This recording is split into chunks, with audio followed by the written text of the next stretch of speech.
Welcome to One Sharp Sword, cutting through to what matters most. I'm your host, Dr. P, Dr. Wayne Pernell, the Exponential Success Coach. With me today, I'm thrilled to have this woman with me today.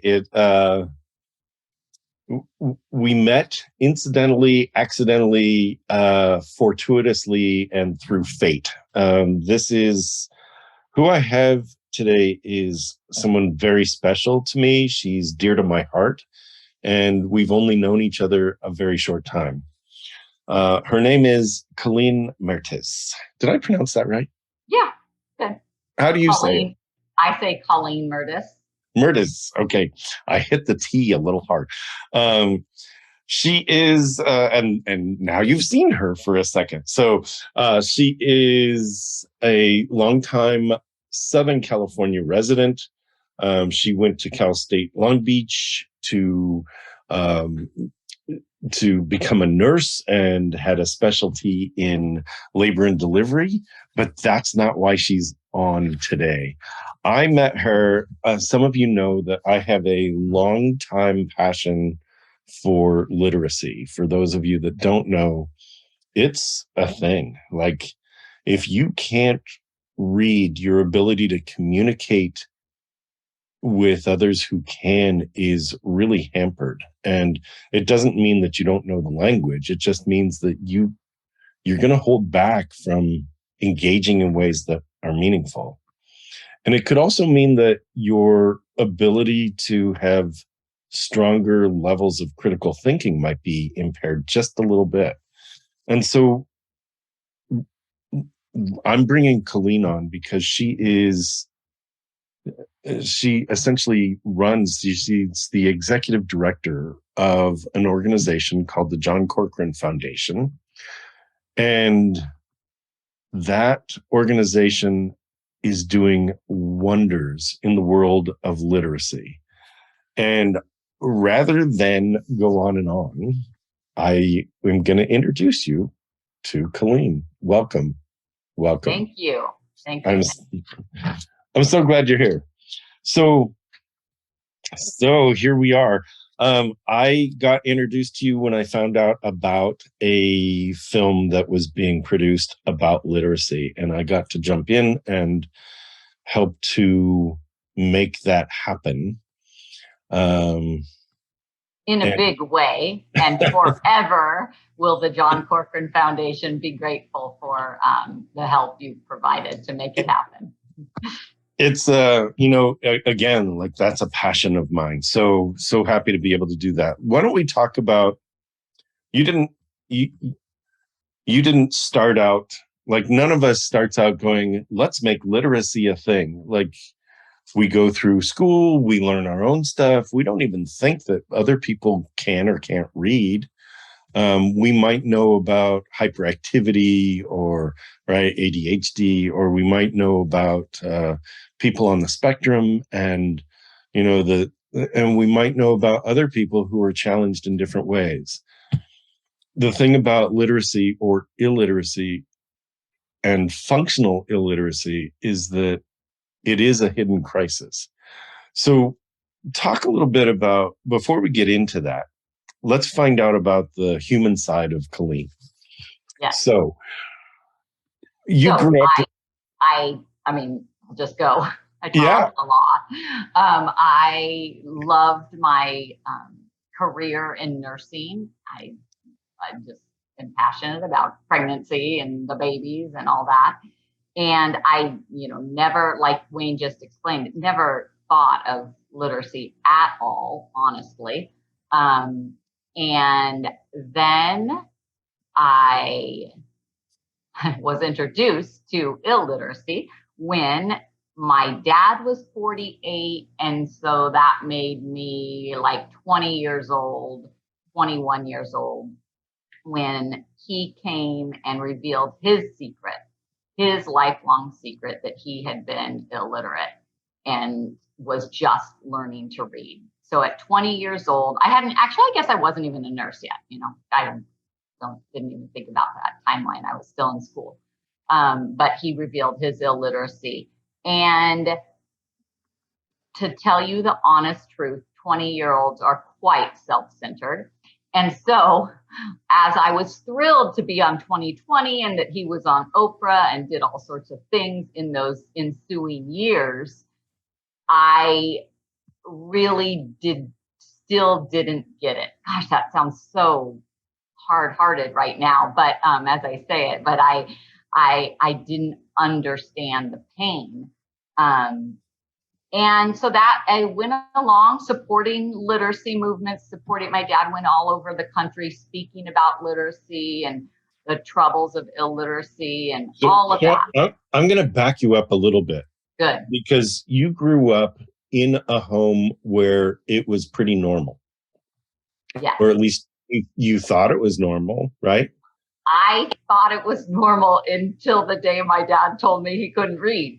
And we grew up. So I want to pause there, because that's like, you just sort of say, so at 48, when my dad was 48 and I was 20, 21, my dad revealed to us that he couldn't read. And then it was like 2020 showed up and Oprah showed up. It's like, no, that part's not normal for most of us. So pause. Let's wind back the clock a little bit. You're a kid, you're growing up. At some point, like in your 20s, when you did realize, that, wow, that was a thing, you had to have had reflections about, at the restaurant when he'd either point to pictures or ask you what it said, like what you believed was normal, you probably unraveled at some point and relayed a new layer of understanding on. So can you talk about normal and the new kind of, like it wasn't normal, I was put in this position to ... Yes. I grew up feeling very normal, in as far as I actually felt very thankful and blessed. I had parents that loved one another and loved my brother and I, and we had a big extended family. I had like 5 cousins that were like siblings to me. So I grew up just thinking my dad, and as I look back, he was normal. He was a school teacher. So he got home from work at like 3 p.m. So in that way, it was better than normal because we had a dad who was around in the afternoon, and he coached basketball and I got to go to all his games and that kind of thing. So it was pretty idyllic. And then, and I did see, there were years in my teenage life that my dad's, he had gotten out of teaching and he was now a very successful developer, businessman, real estate. And so there were problems in business, and particularly with a family partner, business partner. And so I saw hard times, and I saw, it wasn't like pure joy growing up. There were hard things like everyone experiences.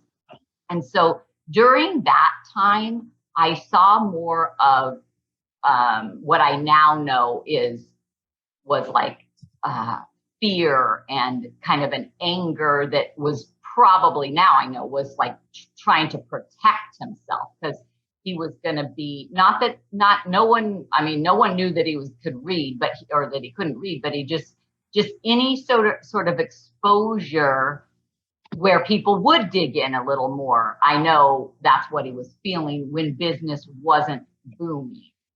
So when he told me that he couldn't read, my now husband and I were actually we were up in LA, Woodland Hills, at my now in-laws. And we had a great dinner with them and been at the pool, and we walked them out to the car because they were going to go back to San Diego. And he said, I have something to tell you. And he told me, and my parents always say they are shocked that I received it so well, because I was a spoiled 20-year-old that I didn't want it to mess up my days or I don't know. But they were shocked that I wasn't more critical. And in fact, on 2020, there is forever to go back into archives, my mother saying, well, my daughter's very critical. So, we were shocked, which I'm like, thanks, Mom. But I don't know. I just accepted it. And I think immediately I started reflecting and I started understanding. And there's definitely those really obvious things like going to the restaurants and him ordering something that wasn't on the menu and me getting mad at him every time. At a Mexican restaurant, he always ordered chile verde, and only about half the restaurants have that. And so he orders it. Dad, why don't you read the menu? I wrote every single note that I was ever, for school that I was to write. And then he signed it, or things, all those typical things. I started thinking about him always carrying a newspaper with him. I started thinking about him always having or misplacing his glasses, which now, as I know years later, these are so, so typical of people, kind of hiding their secret.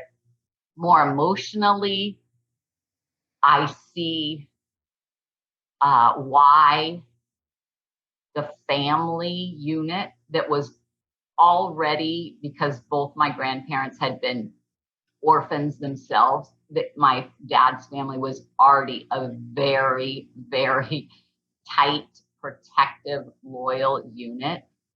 And honestly, my dad, he had his teacher friends and he had work friends, but he didn't really go outside of that circle. And now I see that's why he didn't go outside of that circle, because with the it wasn't, he didn't even, not that he was super friendly. It wasn't that he wasn't friendly to neighbors, wasn't friendly to the guys who he played basketball with, but he never, I think, developed relationships outside of a very protective view. And it wasn't that those protective people knew about his secret. It was, I guess, just him protecting himself. If anyone ever did find out, those would be the ones loyal to him. Sorry, Wayne, you got to stop me because I can talk forever. I love it. I'm taking some notes as you're talking. I do want to back you up because you were talking about your dad at 48 revealing that he was illiterate, and in almost the next sentence you're like, so he was a school teacher, so he was a developer. It's like nobody, my guess is none of our audience would think illiterate equals school teacher, right? Here's somebody who cannot read, has tricks, like you mentioned the newspaper, and the thing is, right, the whole idea of the newspaper, I found this out when I was doing employee assistance work for the railroad, that they're one of the tricks of those that can't read is actually to carry a newspaper, to watch television, to learn what the news reports are, yes, and then set the newspaper down and have a discussion about daily news. My brother and I were pretty spoiled little kids, but my dad, it was a no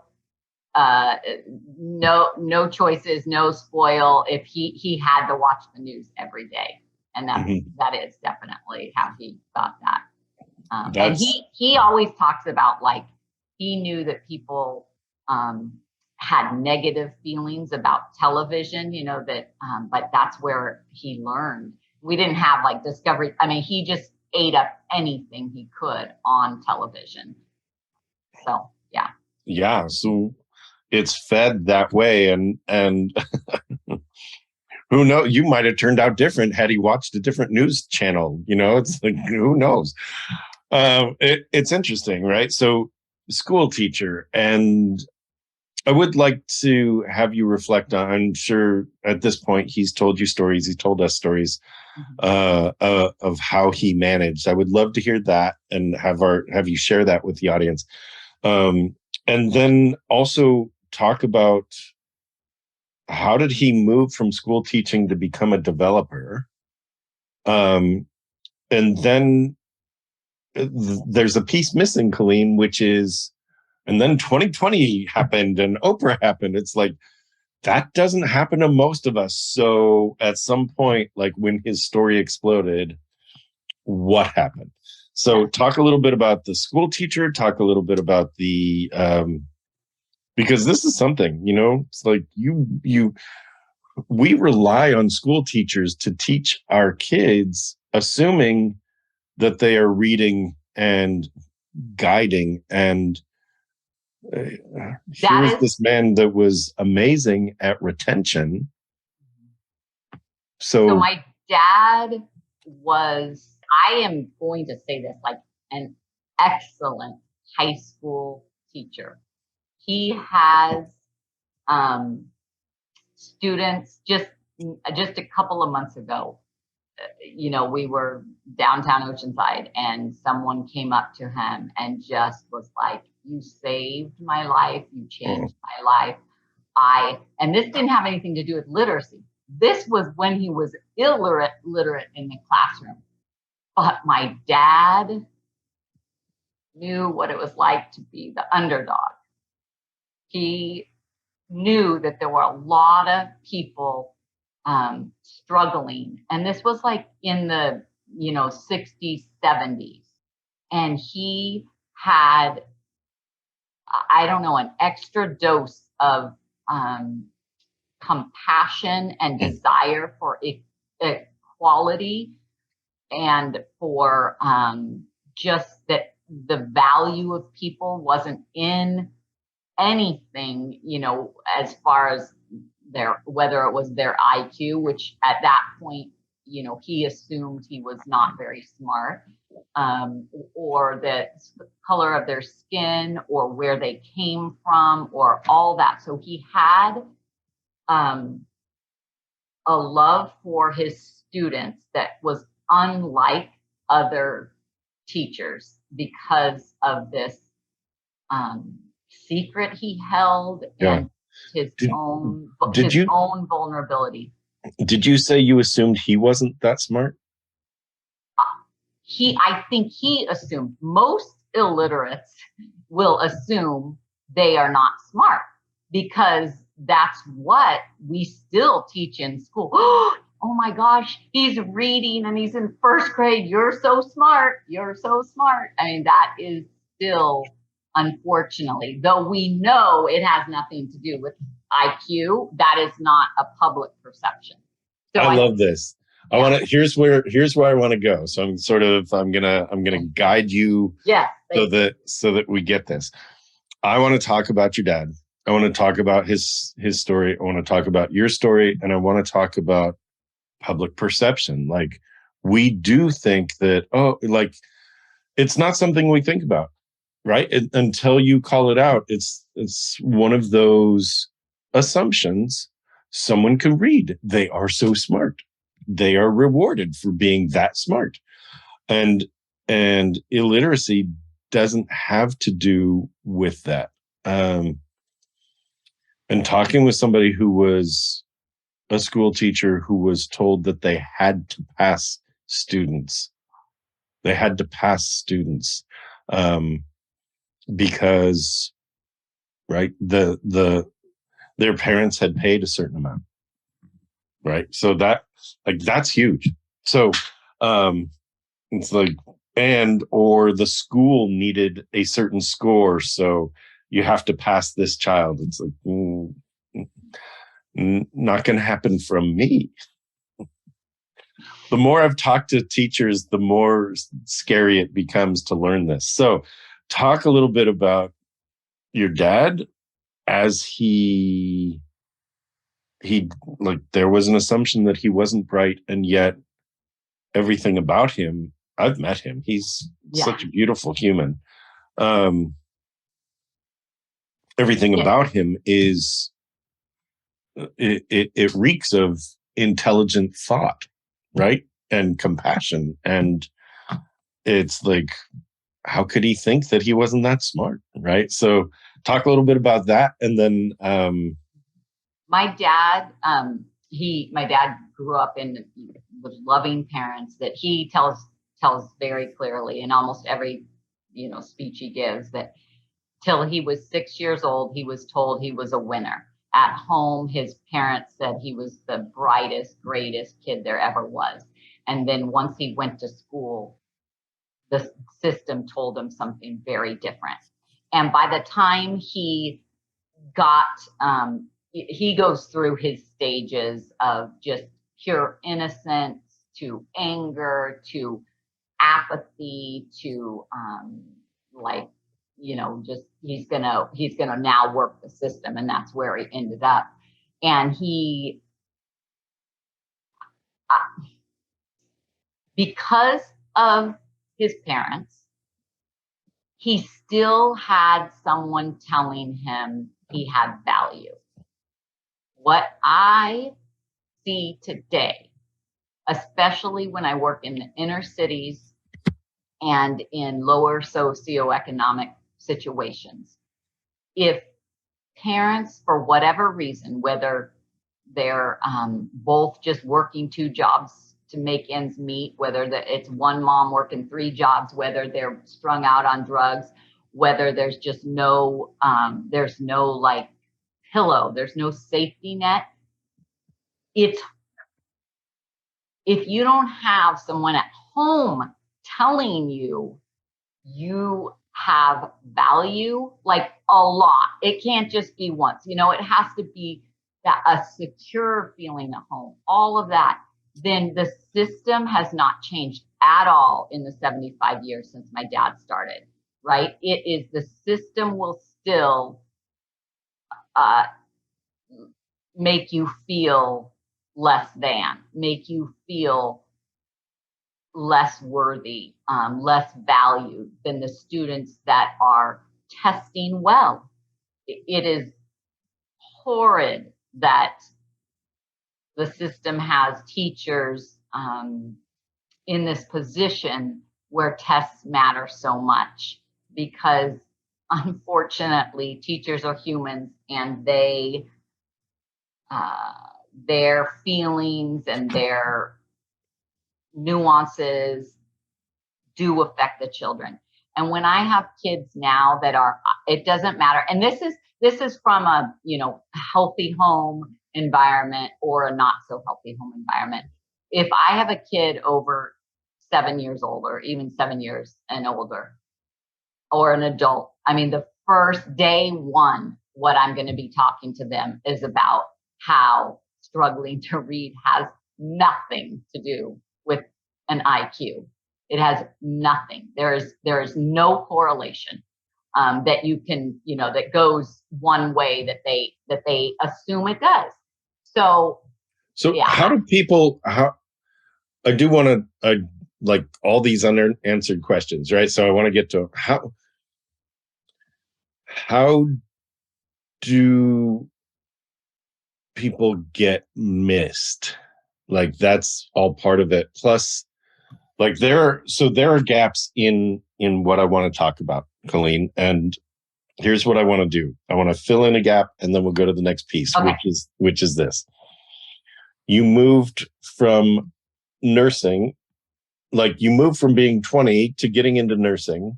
You specialized in labor and delivery, and then you figured out, oh my gosh, like literacy is a thing, and all of your heart of service needs to be focused there.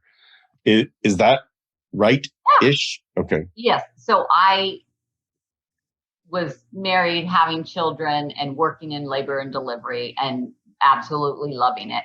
My husband had an opportunity for us to go live in Paris, France for a few years, and we did that. We had our 4th baby over there.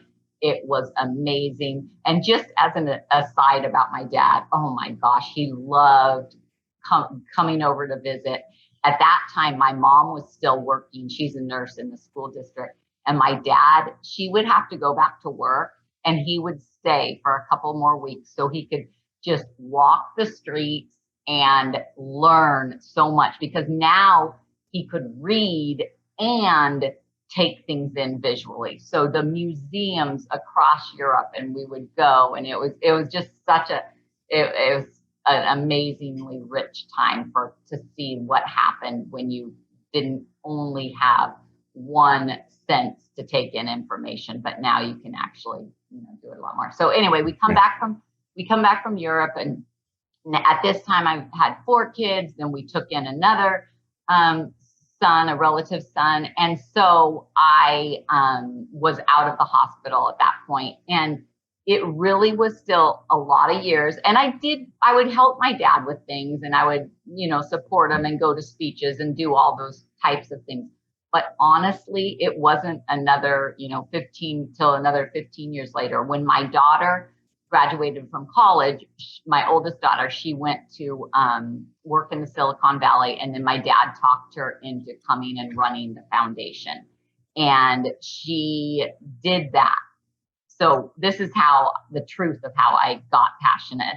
Sometimes, it has to come a way you're not really expecting. But when I saw my daughter with such a need, because at that point, we were tutoring thousands of kids in the inner cities across California and Colorado, and giving them a laptop and Wi-Fi access, because this was all before every house had it. And so she needed tutors. So I said, let me help you. I'll do whatever it takes. I didn't need a specialization in education. You just needed, the only qualification, was a college degree. And so I said, got the initial training. And this is what brought me in. The first kids I met online, I didn't understand that it was still happening today. I knew my dad's story, but I didn't really, really know that these kids were suffering, that they were in school every day and they couldn't read, and they're just pretending they can. And you just see the little heartache. And when I saw, honestly, transformation, like lives transformed as they learned to read, and also as I don't know what else to call it, but loved on them through the screen, as I cared about them, as I asked them, and we would go at the beginning to drop off the computers into all these inner cities. So we knew what we were dealing with. We knew so many hard situations. But if I could get them on the screen with me, I could see, even from the beginning of the hour to the end of the hour, what a difference the connection made. And then I started, so I was doing that and just. So I'm going to pause you here, because the ability to connect, it ties back to what you said about having somebody at home who can tell you that they believe in you, right? And without that, there is a system failure. And then to find that there's a foundation that is supportive with real humans, whether it's in person or on the other side of a screen, to say, I do believe in you, even whether or not, no matter what your home situation is, right? I believe in you. And that is huge. It is a huge statement, and it's a huge gift of heart. It is what service is about. It's fabulous. It is a huge gift of heart. And so at the beginning, even then, and even now, sometimes I'm more emotive and relational. Yeah. And that is where I see that transformation. But I will also say now, having been in this for close to 15 years, there has to be the truth behind it. Like the actual teaching has to be solid. I can love on the person, but if I just love on them and don't give them the actual tools, Oh, it's still yeah, I'm not taking them to their full potential. And that is what I think, unfortunately, in classrooms, a lot of times, you get one or the other, and we're talking humans, and they need connection and they need tools. It really is. It can't be one or the other.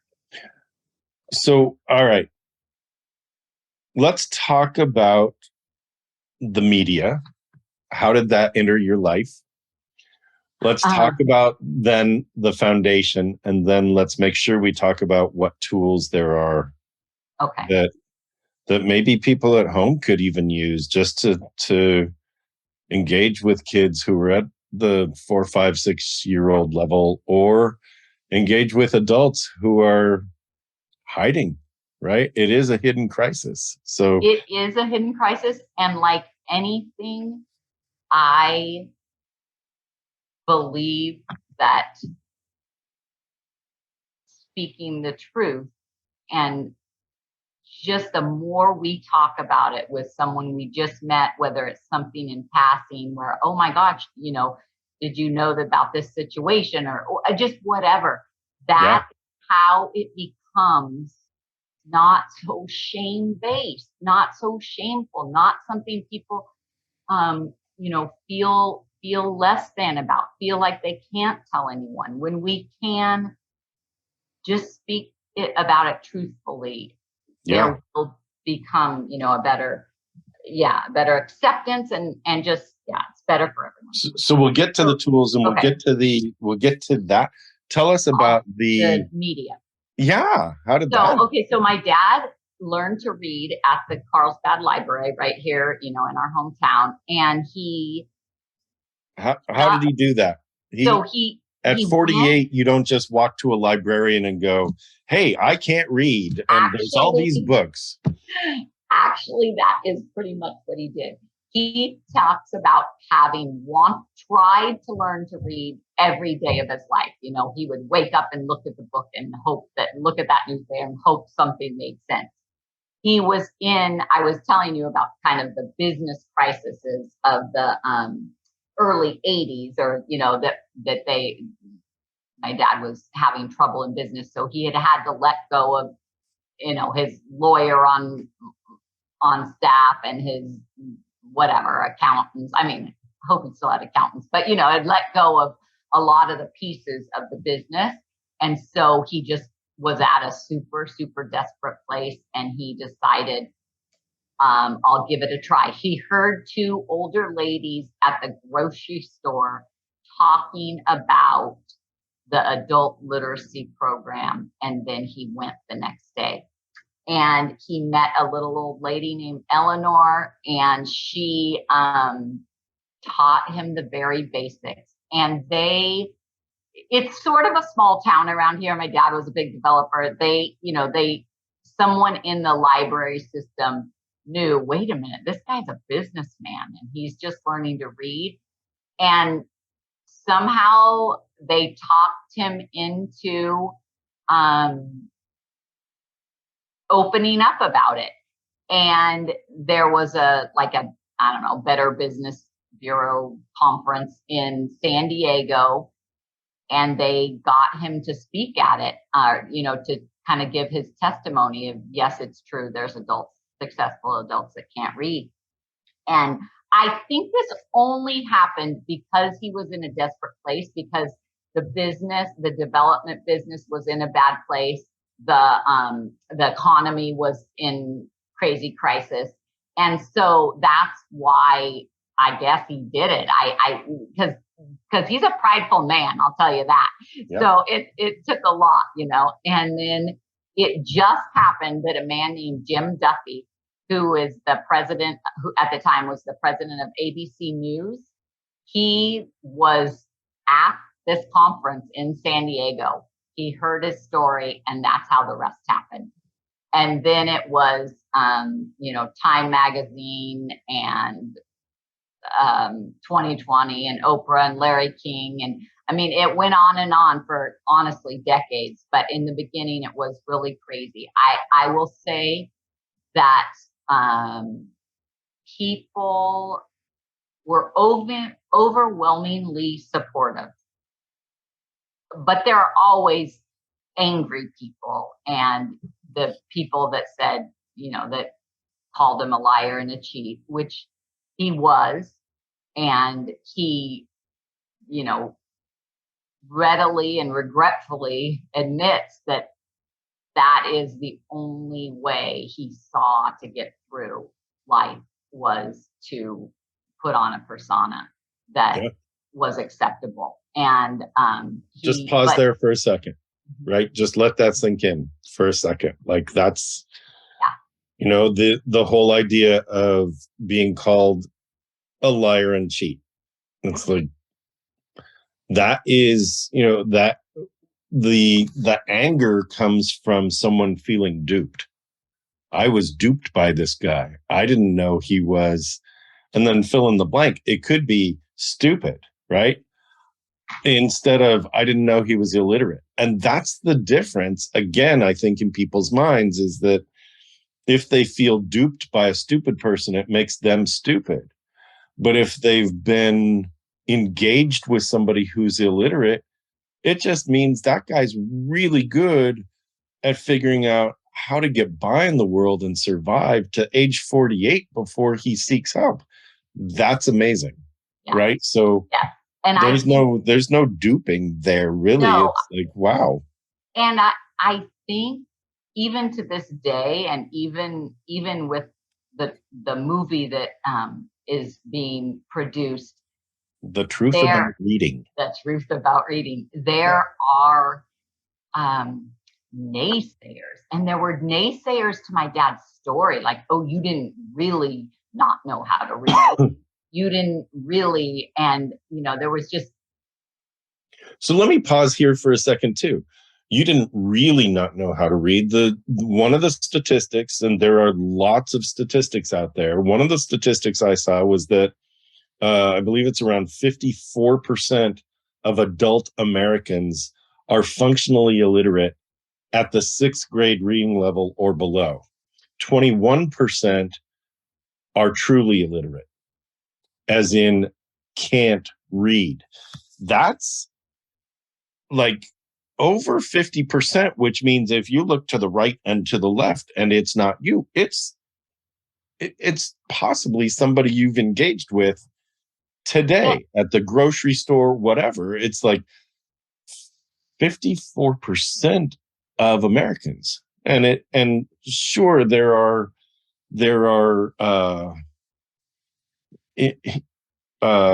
eco-ethnocentric pods where it could be, more or less.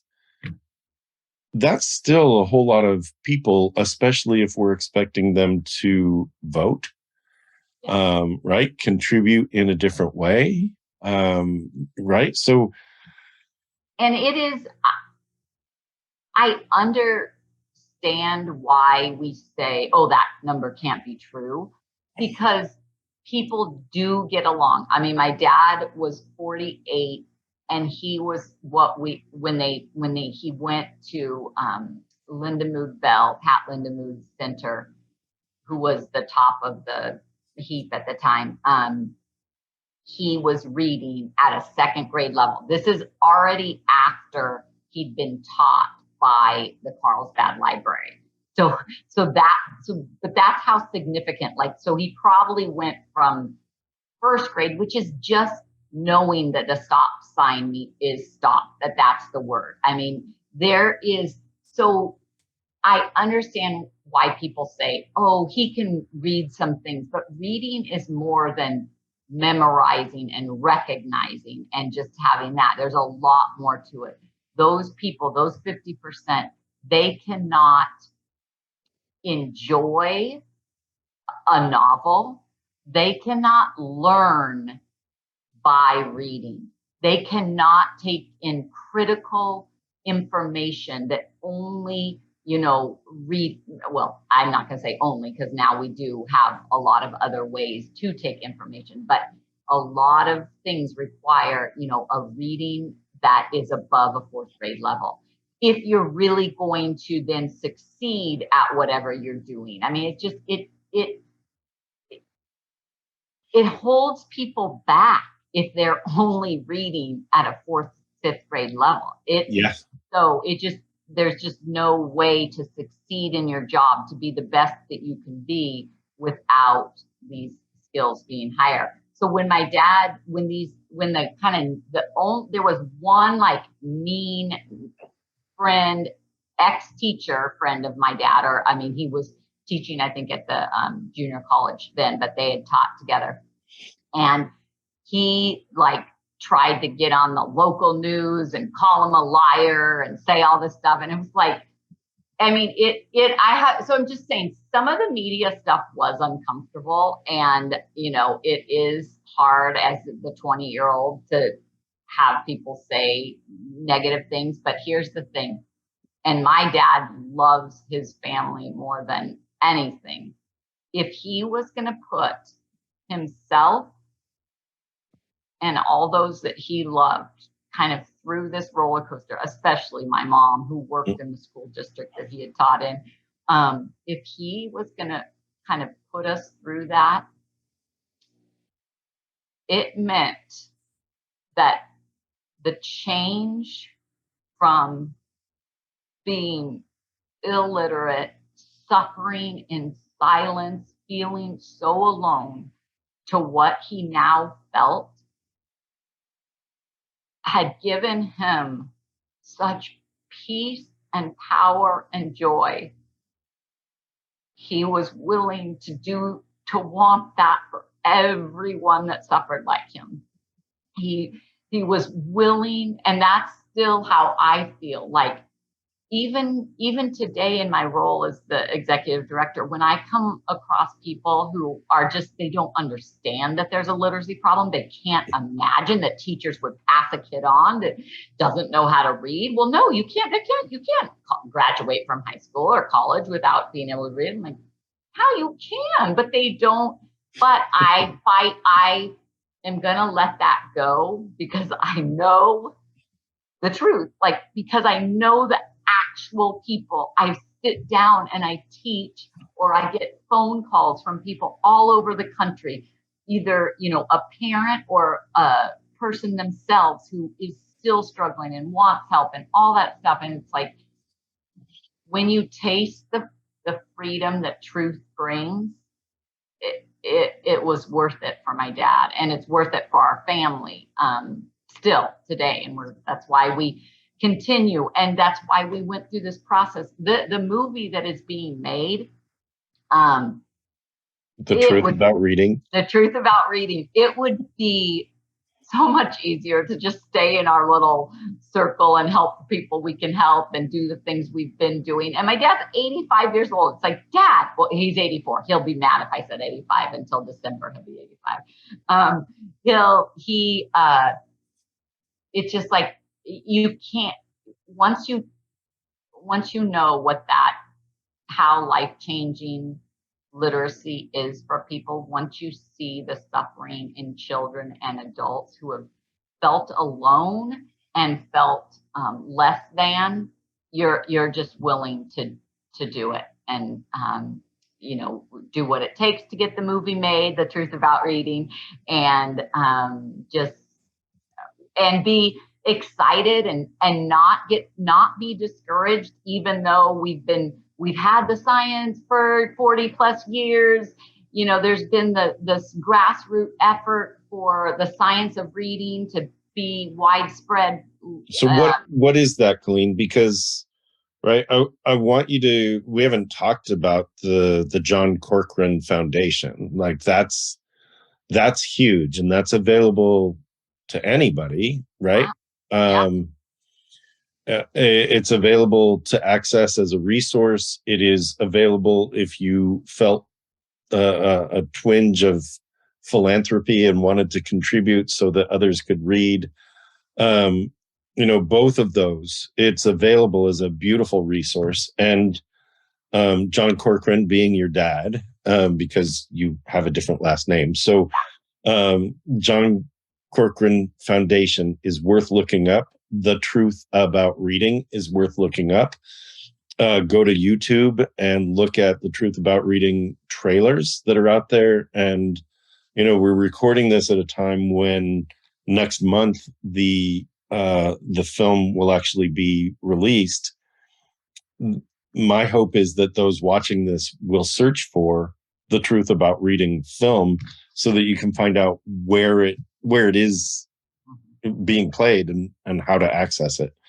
I want to just make this clear because I'm just learning this stuff too. We get to have the premiere next month, but it really won't be open to the public for a while because it will go to festivals and you can't, stream it or do those other things for a while. So keep looking for it and asking for it and do all that, but it may not be actually available until the beginning of 2023, I think. That's awesome. And this podcast will be available out there. So if it's past January 2023 and you're seeing this or listening to it, look for the Truth About Reading.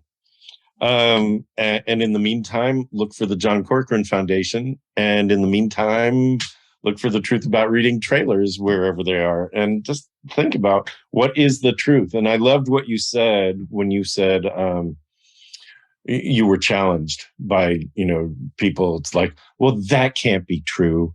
Kids don't get passed if they can't read.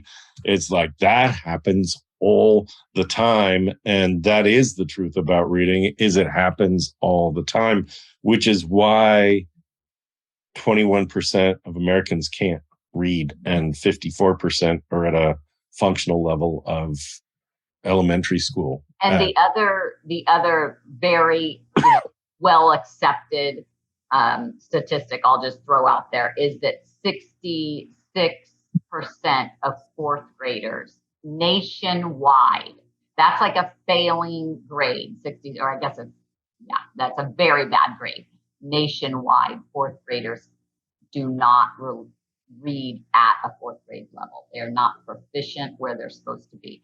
That means in some districts and some areas, the number's a lot higher. And then there are some districts where, numbers are much better. But overall, to have a 66% failure is just, there really is a crisis like in plain sight. There really is a problem with our system. And we kind of touched on the science of reading. Yes, please. Yes. Talk about the science of reading, because that's where the hope lies, is, wow, there's science. Like we can learn how to cultivate it. So we now know how the brain learns to read for a easy to learn reader and a struggling reader. Like we know so much about it. And the problem, and we've actually had much of this information since the beginning of really good brain imaging, which started like 40 years ago. There is a huge body of knowledge on the brain and how it learns to read and all the sorts of misfires and dysfunctions of all that and what to do about them. But those studies, that research, all of that is done in bulk in neuroscience, in psychological fields, in anatomy, all these places. It has not been done, the science and the research, in the School of Education. That is not what they study. They do not study how to change, how the brain works regarding reading in the School of Education. Therefore, there is a disconnect in universities. There is science in those cognitive sciencey areas, and there is education, and the two fields, the body of knowledge, doesn't easily connect. Professors of one don't say, how do I make this work for that? And I know that's very simple, simplifying the problem, but it really is atrocious that our universities are not teaching teacher candidates, those going through their universities, the science of how the brain learns to read. And there's like 5 components that need to happen. And we still have schools all over the country that don't pay attention to any of that and say, if you put a pretty book in front of a kid, they're going to learn to read. Just put another pretty book in front of a kid. Just you put another this or that, and it'll happen. No, the science says no, absolutely not, And all of these things that we know are not just for the struggling reader. They will also take the normal brain function, with regular synapses, all that stuff. They will take them to higher levels, more proficiency. And you know what? We're a nation that we've so kind of, dumbed down so much that it would be okay, even if we expected others, each other to do even better. Like, okay is okay, but let's make this great. And that's kind of what the science of reading would do in the classroom for those who don't need it and who maybe will. There are some that will pick it up, but for the vast majority, they need explicit instruction. Are there instructions that, 4 or 5 tips or 3 tips that you have that you can share? Well, talking about the sounds from preschool age and, through kindergarten, 1st grade. If you can do anything phonemically, if you can have young children, even just hear the sound in the word box, ox. If you yourself can break the sounds up, which most people can, unless they have severe issues, those just having kids understand that words are made of sounds and everything we speak is made of these there's only 44 or 46 phonemes that are the actual sounds that we make. And then we move them all around. We do all sorts of things. So really, it's nice for kids to know the names of letters, but not that nice. It's much nicer if they know a sound that letter represents. And teaching children or whomever from an early age that letters, there's like kind of 3 parts of a letter. There's a sound, the name of the letter, and the shape of the letter. The only thing that is consistent is the name of the letter.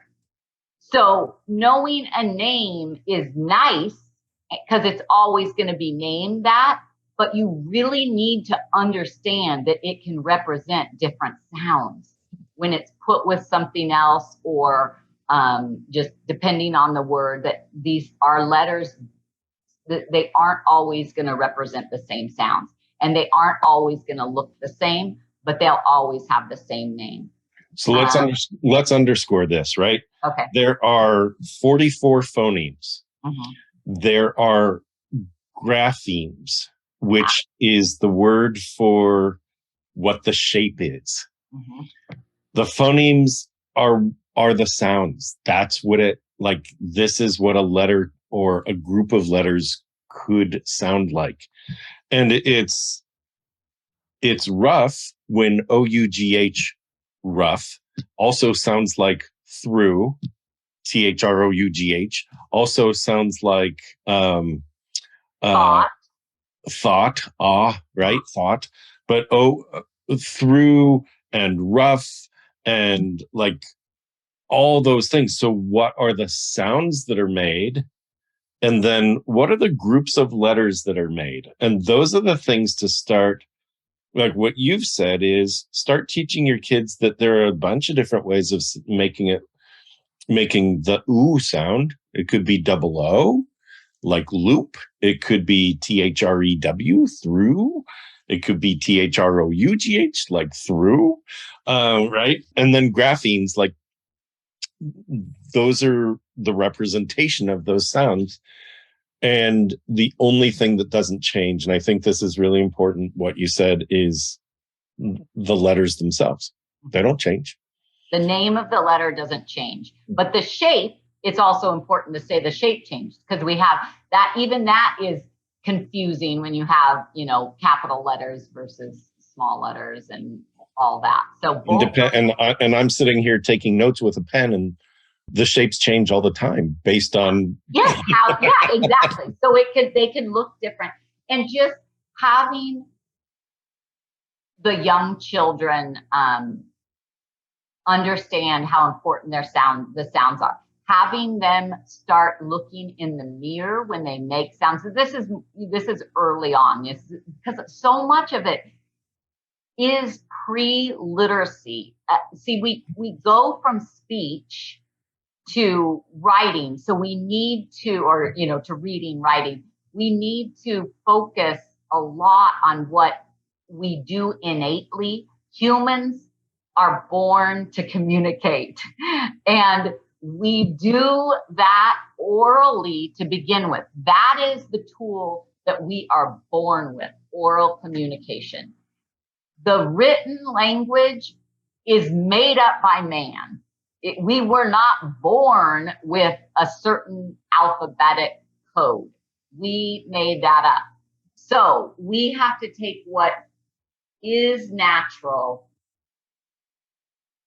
and kind of get to those basics of the sounds that we make, the way, the nuances of our words, the fluency of our speech patterns and stuff. And that really helps children later on become fluent readers. When if people, and the reason I'm saying if people can, remember there's 50% of the people out there that aren't real proficient. So if you're a mother and you're like, I don't hear the sounds come apart, I don't know what that means to segment a word. My advice, go just watch a YouTube, see someone segment. It's a taught thing. Like we're saying, it may not be natural, but you may be able to get it very quickly and then help children segment words. Another great thing is just to, say, the word plug, tell me the sounds in plug, and you g. Okay, what's plug without the p? And to have them then say lug, and what's plug without the g. And this is all oral. They don't have to see the sound, see the letters or anything. So being oral with sounds and manipulating sounds, moving them around is really a great thing. And then the thing I would tell, little elementary parents when their kids, that their kids aren't having a struggle that they know of or anything, then they're just going through the normal program and learning to read. Telling your child, I guess this is more for a struggler too. There's two things I want to say. One is telling a child, my child, I make him read for 20 minutes every night. No, don't make him silently read for 20 minutes. Listen to him read for 20 minutes or for 10 minutes, because I know that takes your time. But you are going to be very, be able to be a little more diagnostic if you're actually hearing them read. So this is for a kid who you don't think there's a problem, or you think that if you think there's a problem, do not have them read silently. That is ridiculous.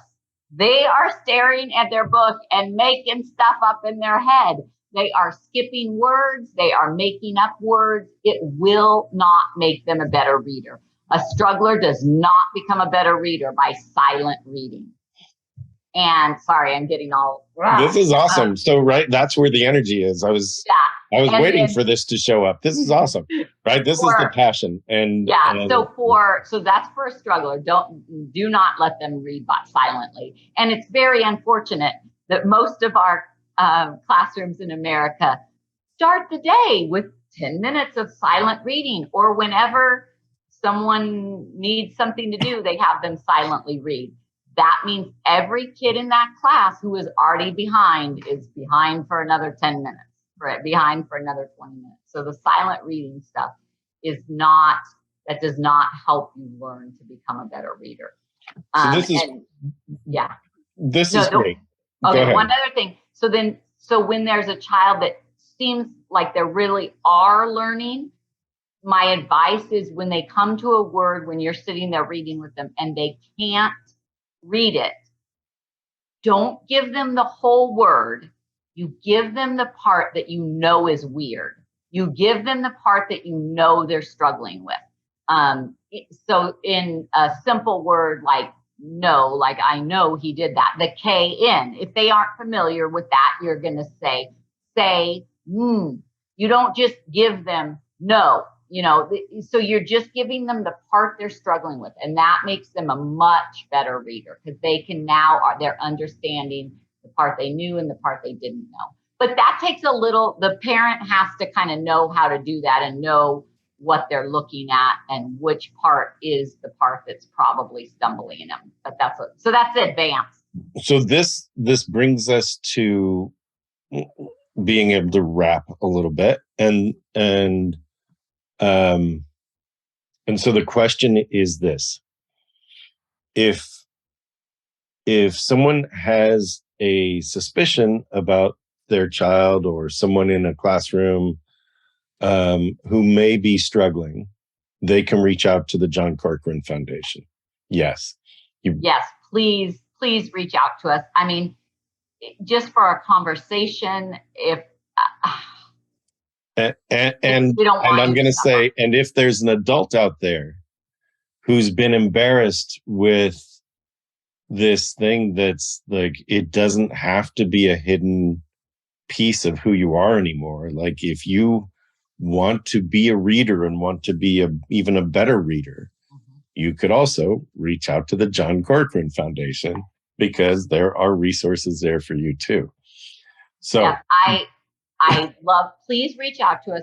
The other thing that I will say is my dad wrote a book called The Teacher Who Couldn't Read. And the wonderful thing about that book is the suffering that my dad went through hasn't changed because it's human suffering and it's shame-based suffering and it's all that. So for parents, and there's a lot of bigwigs in literacy who still say it's one of the best sort of memoirs of what it feels like. So if you're a parent or a grandparent or a friend who can't quite understand what it would feel like or why this person is showing so much anger and there's really all this, it gives you a pretty clear vision of what the emotional toll it takes on people who are hiding a secret like this.